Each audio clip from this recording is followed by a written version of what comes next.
Akkam jirtu daawwattoota keenya qophii keenya har'aatiin keessummaa qabannee stuudiyootti argamnee jirra. Keessummaa nuyi har'a qabannee dhiyaannee kanaan dura hojii gaazexeessummaa waggaa dheeraadhaaf kan tajaajilaa ture dhaabbata reediyoo fi televezyiinii Itoophiyaa keessatti jechuudha. Gaazexeessaa Kaasaahun Fayyisaati. Yeroo ammaa kana biyya alaa jireenya taasifatee jira.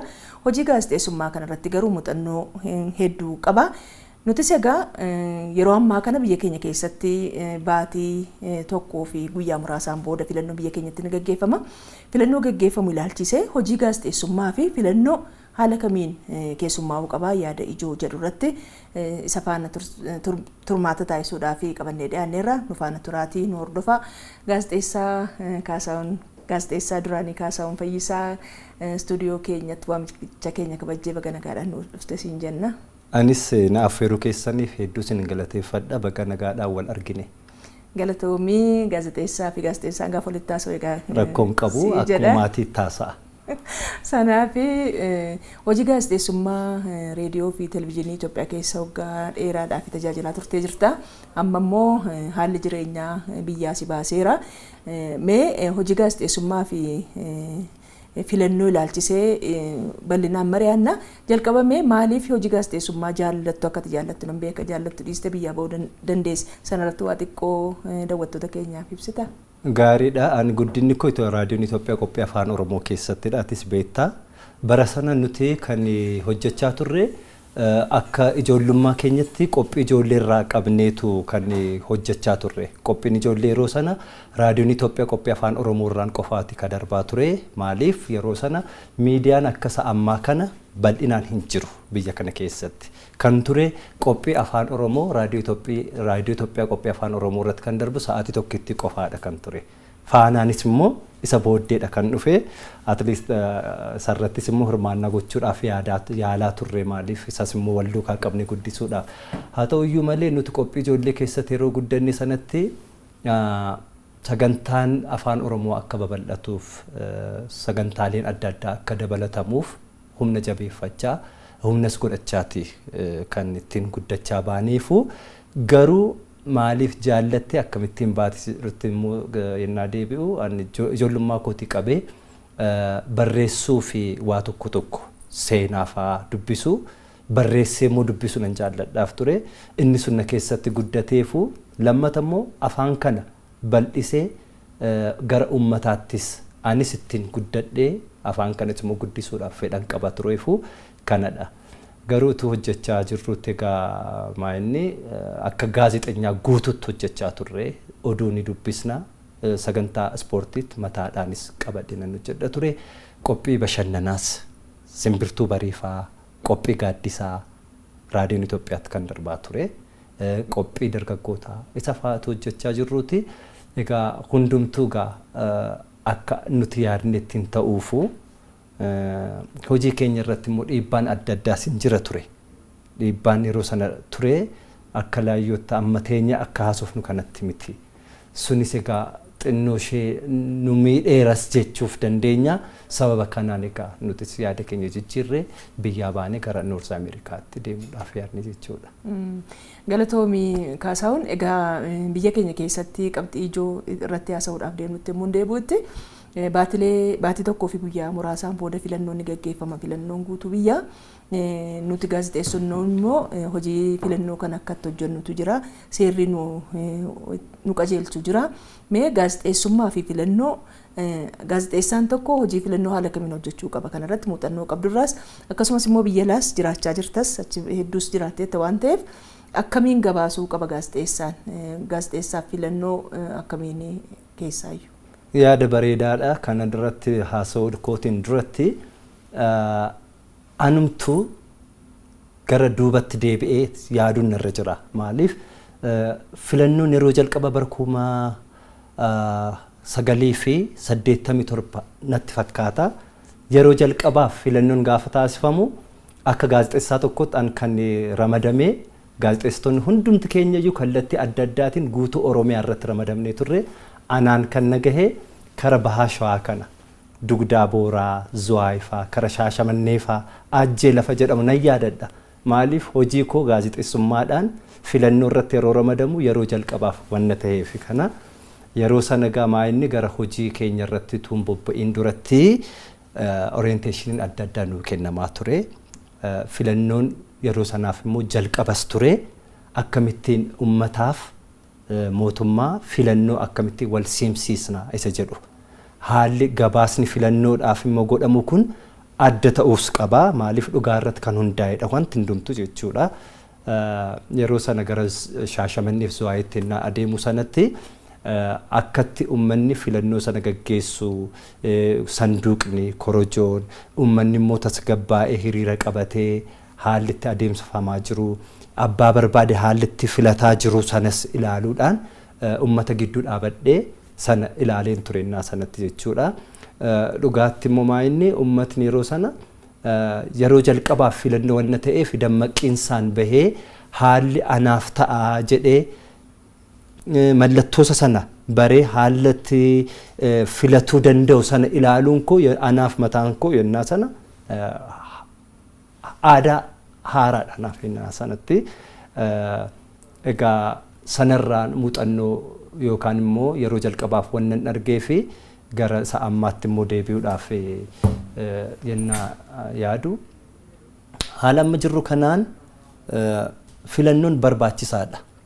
Maaliif ummanni jiraachuudhaaf tasgabbaa'ee jiraachuudhaaf mootummaa isa barbaadee fi yookaan immoo paartii siyaasaa anaaf naa hojjeta jedhee isa barbaade sana filachuun jalqaba irratti waan sana kaayyoo paartiin sun qabu hubachuun barbaachisaadha isaaf. Maaliif bor ittiin bulaka bor immoo isaan ittiin hoogganamaa isaan qajeelee ittiin adeema wanna ta'eef ammumaa qabee paartii isa hoogganu maal naa hojjechuu qaba maal naa hojjechuu danda'a maalin barbaada akka sadarkaa ummataattis akka sadarkaa mootummaattis maaltu na barbaachisa jedhu ammumaa qabee irratti ilaallatee paartii isa barbaadu filachuudhaaf abbicharraa waan baay'eetu eegama. Inni kana jechuun an paartii tokko yennaa filachuudhaaf barbaadu paartiin sun na hooggana dhugaatti na hooggana biyya bushuu danda'a paartiin kun maal naa fideera maalirrattis immoo saduukaa tajaajiluu nan danda'a jedhee amantaa mataa koo qabaachuu qaba. Kanaaf ummatni haala akkasiitiin ittiin adeemaa jiran natti fakkaata seenas. Garuu amma gaazexeessonni yeroo filannoo geggeeffamu haala kamiin gabaasuu qabu keessumaa amma paartileen garaagaraa bakka dorgomanitti paartileen garaagaraa filannoo keessatti hirmaatu taanaan gaazexeessaan tokko paartii hundumaa ija qixaan ilaaluutu irra raata ogummaan isaa sana kan isa ajaju. Sanaaf wantooti jiran taateewwan bakka filannootti ta'an yookaan adeemsa filannoo galmee keessa ta'uu danda'a qophii filannoodhaaf taasifamu keessatti gaazexeessaan akkamiin gumaacha gaazexeessummaa hojii gummaa isaatii bahuu qaba. Biyyaalee guddatan irraa amma fakkeenyaaf miidiyaalee gurguddaa idil addunyaa irra jiran kan akka BBC kan akka CNN Al Jazeera fa'aa ilaaluu dandeenya. Mee wal bira qabdee immoo ilaaltu guddina biyyi keenya amma qabdu waliin maaltu jira maaltu ta'uu qaba itti yaadda? Gaazexeessaa jechuun yookaan gaazexeessaa jechuun bilisadha. Deeggaraa eenyuu miti. Meedaalii bareedaa ta'een gaazexeessaan hojii isaa gara uummataatti fiduu kan danda'u deeggaraa eenyu especially ogummaa isaa irratti deeggaraa eenyu ta'uu qabuu hin danda'u. Maaliif uummataaf hojjeta gaazexeessaan bilisa ta'uu qaba. Waan kana ta'eef yennaa filannoo jechuun immoo very sensitive. Waan isaan kanaan dura hojjechuu qabu irratti caalaa isaatti fookasii gochuu qaba. Waan kana ta'eef amma gaazexeessaan tokko ogummaa isaatiin ilaalee lafa rakkoon jiruttis lafa bal'ina jiruttis lafa gaarummaa isaa irrattis waan arge sana duwwaadha gabaasu kan qabu. Paartii tokko deeggaruudhaan paartii tokko gadi buusuudhaan paartii tokko ol qabuudhaan miti. Biyya ormaatti yoo ilaalle miidiyaaleen hundumtuu bilisaan hojjetu. Especially filannoo irratti. Filannoon yennaa taasifamu achitti egaa akka asittis ta'uu danda'u ta'a. Onlaayiniidhaanis yoo ta'e seera qaba. Teknooloojiinis hin jira. Garuu gabaasni haalli itti kennamu ummataaf qixaani. Bakka filannoottis bakka caayyaa filannoottis bakka ummataattis irra deemanii seerumaan gaafatu waan namni dubbate sana keessaallee editiin godhani. yaada ummataas yaada paartii isaanis guutummaadhaan guututti dabarsu. Waan kana ta'eef bifaaf bilisa ta'een kan gaggeeffamu sunis immoo uummanni waan filatu sana akka jaallatu mootummaasaas akka jaallatu ogummaa gaazexeessitootaas akka jaallatu akka kabaju taasise jechuudha. Al tokko tokko immoo hojiin gaazexeessummaa haala inni aktivistummaatti makamutu jiraayu. Garee siyaasa deeggaruu faatu sunin eeyyamamaa maaltu ta'u tararaata. Amma kaasaa jirtatiyyuudha gaazexeessaan bilisaa gaazexeessaan ogummaa isaa irratti qofaadha kan inni ogummaan biraallee ogummaa biraa makachuu danda'a. Fakkeenyaaf namni ogummaa biraa qabu aktivistii ta'uus danda'a akka nama siyaasaa taasisuu danda'a. Gaazexeessaa bira gaafa dhufnu garuu aktivistummaa fi gaazexeessummaa kamiin ilaaltaa iyyuu? Dhugaatti dubbachuudhaaf haalli amma irra jirru kana irratti wanti baay'ee garmalee wal keessa laaqameera jechuu danda'ama. Maaliif sooshaal miidiyaan uummata gidduu seenee mootummaa fi uummata akkatti waliin dhaatu haalli itti adeemamaa jiru ni mul'ata. Garuu kanarratti uummatatu dammaqiinsaan hubachuu qaba. Actually maayini karakootiin namni sooshaal miidiyaa irratti bu'uureffachuudhaan sooshaal miidiyaa dhugaa godhee hordofuudhaaf sun baay'ee barbaachisaa miti akka kootti. Sooshaal miidiyaan akka gaarummaattis yookaan immoo waan gaariidhaaf ittiin fayyadamuu dandeessa. Biyyuma kanatti afaanuma dhaga'u kanaan yoo ta'e malee biyya ormaatti sooshaal miidiyaa waan guddaadhaaf ittiin fayyadamu. Uummata ittiin ijaaru, dinagdee isaanii ittiin ijaaru, daa'imman isaanii ittiin guddisu, seenaa ittiin ibsatu. Garuu haalli ittiin fayyadamnudha. Haalli akkaataa ittiin fayyadamnudha karaa sooshaal miidiyaatiin. Hundumti keenya amma sooshaal miidiyaan dhugaa dubbataa. Sooshaal miidiyaan kun dhugaatti bahee ragaa akkasii kan nuu fidee maayinni qabatamaan informationii akkasii kan nuu fidee jennee isa duukaa hin deemna yoo ta'e of dogoggorsina. Sooshaal miidiyaan akka ittiin fayyadamuu fi abbaan sun akka itti oduu sana yookaan immoo informationii sana akka ittiin gadhiisuttidha maleessa sooshaal miidiyaa hundumtu guutummaadhaan guututti namni gaarummaadhaan ittiin fayyadama jedhamee yaadamus hin qabu. Sooshaal miidiyaan yoo itti fayyadamne biyya ittiin guddisna. Yoo itti fayyadamnu baanne immoo kunoo inuma argina most of badiidhaaf amma waan baay'ee sooshaal miidiyaan kan biyya keenya dhugaatti sooshaal miidiyaan maqaan isaa maal akka ta'e illee waan hubatanis ittiin fakkaatu. Ittiin guddachuu danda'u turan karaa sooshaal miidiyaatiin uummata isaanii ittiin ijaaruu danda'u turan. Baay'een isaa biyya ormaatti filannoon karaa sooshaal miidiyaatiin iyyuu gaggeeffama. Namni yeroo ammaan kana sadarkaan televezyiinii reediyoo badaas miti karaa sooshaal miidiyaatiin. Nutis immoo sooshaal miidiyaa karaa dhugaatiin yoo ta'e ittiin fayyadamna.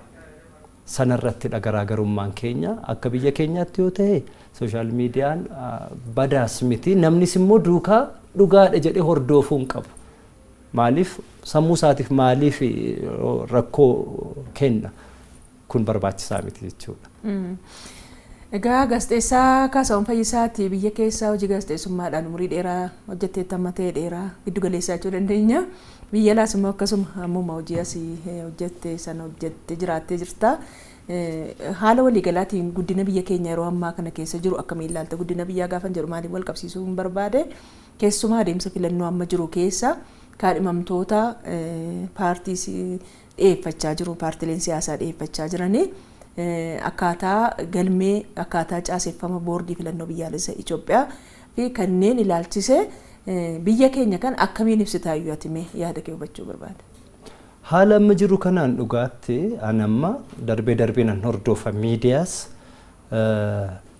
nan ilaalas wanna dubbifamus nan dubbisa because of informationuma xinnoo ishee gaazariuma gochuudhaaf jechuudhaan. Televezyiinii irrattis warreen paartiilee siyaasaa hoogganan yookaan immoo na filadhaadhaaf sagalee dhageessisan haala miidiyaatiin yeroon qilleensaa kennamee fi isaanis ittiin ibsachaa jiru gidduu kanatti isuma ilaalaan jira. Haalli itti isaaniif loogiinis hin jiru hundumaafuu daqiiqaan isaan ramadame waan isaan barbaadan akkatti haasa'an qixaan kennamaafii jira isa argeera kunis waan gaariidha. Lammata immoo miidiyaanis immoo haalli ittiin dabarsaa jiru bareedaadha. Maaliif uummanni sa'aatii taa'ee ittiin daawwachuu danda'u irratti sa'aatiin filatameetu kan kenname.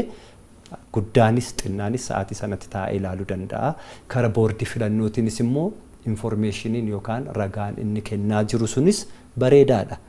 Amma yeroo darbee xinnoo ishee duubatti harkifamee ture uummanni sadarkaa adda addaatiin tsoomiin kunis hin jira ayyaannis immoo dhufaa jira namnis badaas ittiin qophoofne ta'a kaardis badaas hin fudhanne natti fakkaate boordiin filannoo biyyoolessaa kaardii yerootti fudhatamus xinnoo ishee achi dheeressuunsaas gabaasa akkasii kana odeeffannoo akkasii kana uummataaf kennuun kun baay'ee barbaachisaadha.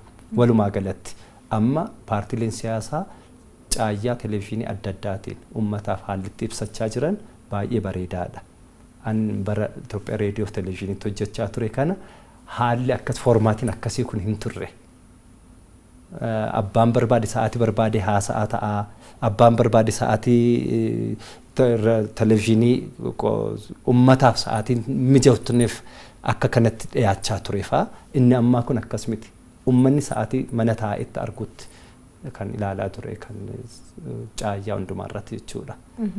Amma waa'ee filannoo kana irratti hirmaachuu ilaalchisee keessumaa amma namootii dargaggoota namoota umrii keetiin jiranis oliinis jiranis warra kaaniinis ta'uu danda'a.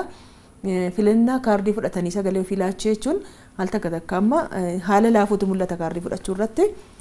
Kaardii fudhachuun sagalee ofii kennuu jechuun hiikoo maalii qaba maal hubachuu qaba iyyuu namni jiraatanii lammii egaa amma biyya guddatan waan jiraachaa jirtuu fi achirraa wanti agartu lammii biyya keenyaaf immoo muuxannoo ta'a. Ogummaa gaarii ta'a itti yaaddu kaardii fudhachuudhaan dammaqinaan kaardii fudhachuudhaan sagalee laachuun paartii siyaasaa walitti qabanii ilaaluu utuu hin taane dhimma biraa walitti qabuu utuu hin taane sagalee kaardii filannoo kaardii sagalee fudhachuun maali uummati keenya maal gochuu qaba itti yaaddu? Kaardii sagaleedhaaf namni irratti duuluu qaba. Kun amma carraadha. Carraatu duwwaatu hin ta'in filannoodhaaf yeroon kun murteessaadha. Amma kaardii fudhadhee yoo hin filanne ta'e eenyuun hin komadha fuulduratti mootummaa sana bushuun ani hin filanne taanaan waan paartii ana bushuun ani hin filanne taanaan eenyuun hin komadha. Mootummaas komachuu hin qabu mootummaa san qaba jechuun hin danda'u. Kanaaf kun tokkoffaan carraa guddaadha murteessaadha. An kaardii kanaan mootummaa ana bushu yookaan immoo paartii ana bushu filachuun mirga koos ta'ee sana hubadhee barbaachisummaa isaa immoo gara har'a san godheedhaan fuulduratti mootummaa wajjiniin walitti diilii gochuu kan danda'u. Mootummaa an filachuun narra jiru ammumaa qabee murteessuun narra jira. Kanaaf hundumtuu kana baree waan amma irra jiru kana gara fuula duraattis bara egereedhaafis mootummaa isa ta'uuf mootummaa isa filachuuf mootummaa isa barbaaduuf ammumaa qabee kaardii fudhatee filachuun barbaachisaadha. Isinoo lammiileen biyya alaa jiraattan yeroo ammaa kana guddina biyyaa keessaa deeggaruudhaan nama fakkeenyaaf adeemsuma siyaasaa filannuma kanallee dimokiraasiin akka babal'atu uummanni keenya hubannaa gahaa akka qabaatuuf gama biraatiin immoo biyyi kun haalli isheen itti biyyaalee alaatti hubatamtu kan gaarii akka ta'uu fi guddina biyyaa kanaaf gumaacha isinii danda'amu gochuudhaaf tattaaffiin taasisan jira carraaqqiin taasisan jira gariitti. Egaa akkuma beekamutti ani biyyatti jiraadhu keessatti si'a tokko miidiyaa umarratti most of miidiyaa irrattis nan hojjedha. Walitti qabaa diyaaspooraa ta'uudhaanis immoo bara 2014 jalqabee diyaaspooraa walitti qabuudhaan uummataaf mootummaa walitti fiduudhaan waan kana fa'aa hojjechaa ture isaaf miti. Kara miidiyaatiinis immoo uummanni informationii biyya keessatti maal fa'aa hojjetamaa jira. Misoomni karaa akkamiitiin gaggeeffamaa ture. Mootummaan Itoophiyaa diyaaspooraa duukaa akkamitti walitti dhufuu qaba isa jedhu irratti kara miidiyaatiin uummata biratti nan qaqqaba ture. Ammas haala an danda'e kara sooshaal miidiyaatiin isaa ta'u karuma haala amma biyyuma kana taa'ee illee odeeffannoo adda addaa ummataaf ibsuudhaaf yaalii tokko nan godha. Haaluma naa danda'ameenis ummata biyya kana keessa jiruuf filannoon kun murteessaadha. Biyyattiin kun sadarkaa guddinaatti sadarkaa ariifachiisaan gara guddinaatti itti adeemuu kan danda'amu anis atis yoo duukaa hiriirreedha. Yoo duukaa dhaabbannee kara filannoo kanaan deeggarsa gooneedha. Kana waan ta'eef akka humna kootti haala danda'uun uummata dadammaqsuu irratti nan jiraanis jechuudha. Filannoon amma gaggeeffamu fuula keenya dura jiru nagaadhaan akka xumuramuuf amma fakkeenya biyya keenya keessa yeroo ammaa kana qabatamaadhaan kan argaa jirru rakkoo nagaatu jiraayu. Rakkoon nagaan kun furamee filannoon fuula keenya dura jiru nagaadhaan gaggeeffamee biyya tasgabboofte qabaannee sanaan booda waa'ee guddinaa yaaduudhaaf akka dandeenyutti waa'ee nagaa irratti ati gaazexeessaadha. Hojii gaazexeessummaa immoo ogummaa hundumaatiin wal nama quunnamsiisa. Amaluma hojichaa ta'e mee uummataa wanti ati jettu maalidha waa'ee nagaa irratti? Egaa nageenyi bu'uura jireenyaati. Nageenyi hin jiru taanaan jireenyumtuu hin jiru. Biyyootan kanaan dura seenaa kara nageenya dhabuudhaan biyyootan deegaman isaaniin yaadachuun immoo barbaachisaadha. Aniif ati wal kabajuu qabna. An ollaa koo kabajuu qaba. An uummata biyya koo kanaaf ija qixxeedhaan kabaja kennuuf hin qaba. Yoo wal kabajne mixiin wal gargaartee laga ceeti jedhama. Yoo wal kabajneedha kan guddachuu dandeenyu. Yoo wal kabajneedha nuti wal faana jiraachuu kan dandeenyu. For example, amma nuti biyya ormaa jiraanna miti. Biyya ormaa innaa jiraannu seera biyya sanaa kabajnee aadaa biyya sanaa kabajnee uummata guutuu addunyaarraa walitti qabame biyya sana jiru duukaa wal simnee wal jaallannee wal kabajneetu kan jiraachaa jirru. Yennaa kana goonu immoo bu'aan guddaa biyyattii sanaafis godhamaafii jira. Nuti hundumti keenya ogummaa qabnuun biyya sana guddisuu irratti jirra jechuudha. Asii fagaannee ogummaa adda addaatiin haa jiraannu malee bu'aan isaa biyya sanaafi. Nuti iddoo kana biyyi jiraannu uummanni jiraannu abaluun guddaadha abaluun xinnoodhaan hin jiru. Hundumti keenya qixxeedha. Hundumti keenya mirga qabna. Hundumti keenya immoo wal kabajnee jiraachuun barbaachisaadha. Yoo wal kabajneedha wanti hundumtuu kan ta'u anis atis ummata keenya kabajnee wal gorfannee waliin wal jaallannee jiraachuun barbaachisaadha. Gama miidiyaatiin egaa gara xumuraadha. Gama miidiyaatiin ergaan darban hundumtuu dhaamsa mataa isaanii qabaatu keessumaa filannoodhaan wal qabsiisee miidiyaaleen ergaan malle keessumaa karaa miidiyaa hawaasummaa kana ergaan malle akka dabarsine namootiin dhuunfaas miidiyaaleenis ta'e ergaa walitti nama buusuu danda'u irraa akka of qusatan karaa nagaa gara nagaatti akka deemamuu fi yaaddii kana irratti kaasuu dandeessu. Egaa amma inni karaa ogummaa gaazexeessummaadhaan yoo ilaalle gaazexeessaan bilisadha. Most of ummataaf barnoota kennuudha kan qabu. Karaa sooshaal miidiyaatiin yoo deemame immoo ummannis sooshaal miidiyaa isa hordofuu qabu addaan baafachuu qaba.